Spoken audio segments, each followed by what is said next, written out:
Hello, আসসালামু আলাইকুম। কী অবস্থা সবার? আমরা এই তো আলহামদুলিল্লাহ ভালো আছি। আমরা আবদুল্লাহর দাদাবাড়ি যাওয়ার জন্য ব্যাগ গুছাচ্ছি। এদিকে হচ্ছে মা তার বেয়াইনদের জন্য পিঠা বানাচ্ছে। গরমে প্রচুর ঘেমে গেছে। যেহেতু দূরের রাস্তা, তাই তেলের পিঠা ছাড়া অন্য কোনো পিঠা নেওয়ার কোনো উপায় নেই, তাই তেলের পিঠা বানাচ্ছে। আর এই যে সাংসারিক পিঠা, এইগুলো আর হচ্ছে বিরিয়ানি, এগুলো আমাদের লঞ্চে দিয়ে দেবে। আমরা দুজন রাতের খাবার খাবো। আসলে যাওয়ার প্ল্যানিংটা একদম হঠাৎ করেই, মানে যাওয়ার কোনো কথা ছিল না, যাবো নাই ভাবছিলাম যে বাচ্চা নিয়ে এত দূর পরীক্ষা শেষ করে যাব। কিন্তু আব্দুল আব্বু বারবার বলতেছিল যে কোরবানির ঈদ আসলে ওখানে থাকাটা ঠিক হবে না, বাড়িতে আসো, এই জন্য যাওয়া।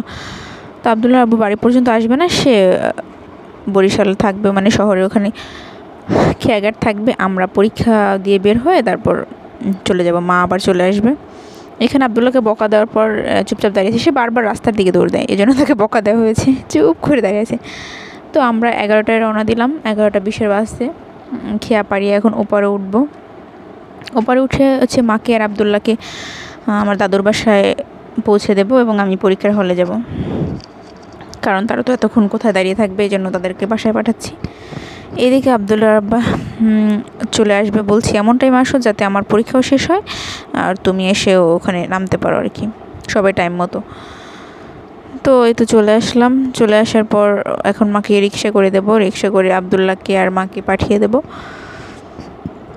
আমার পরীক্ষা শেষ, আমি পরীক্ষা দিয়ে বের হচ্ছি কলেজ থেকে। আজকে একটু আগেই বের হয়েছি, পরীক্ষাটা আসলে অত বেশি লেখা ছিল না, তাই হচ্ছে আগে আগে হয়ে গেছে। আজকে পরীক্ষাটা একটু কঠিন ছিল, মানে কোনো বানায় লেখার মতো কোনো ওয়ে ছিল না। যাই হোক, পরীক্ষা শেষ, শুধু আমার না, অনেকেই আজকে অনেক আগে হয়ে গেছে, যেহেতু লেখা বেশি না।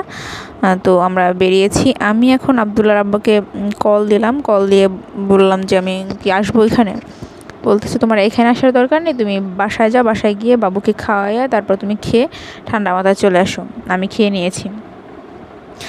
এই হচ্ছে মা চলে যাচ্ছে আমাদেরকে বিদায় দিয়ে।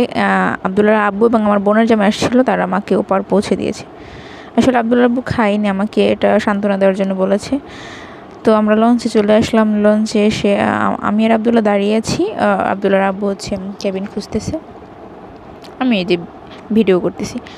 তো সে আসলে না খেয়ে বলছে যে সে খাইছে। বিষয়টা আসলে অনেক কষ্ট লাগছে আমার, যখন বলছে আমার অনেক খিদা লাগছে। আমি এমনিতেই বলছি আসলে আমি খাইনি।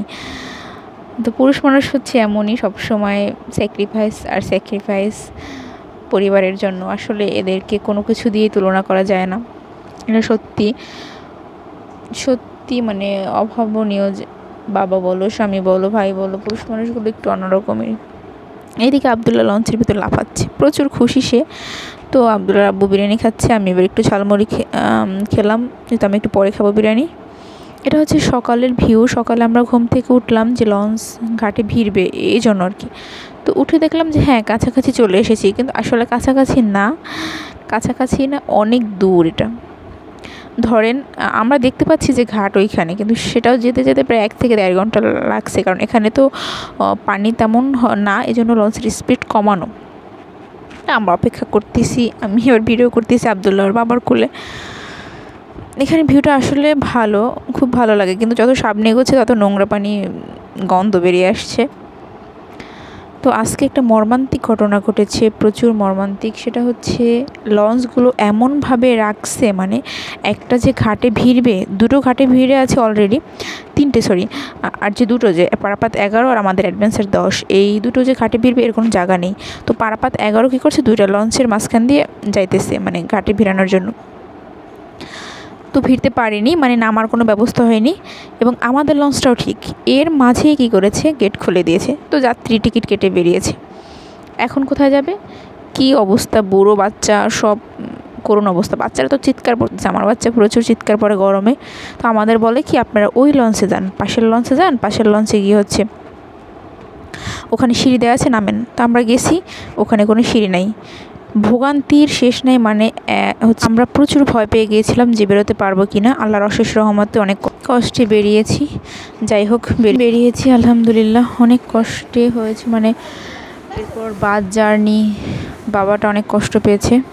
যাই হোক, বাসায় পৌঁছেছি আলহামদুলিল্লাহ। আল্লাহ হাফেজ।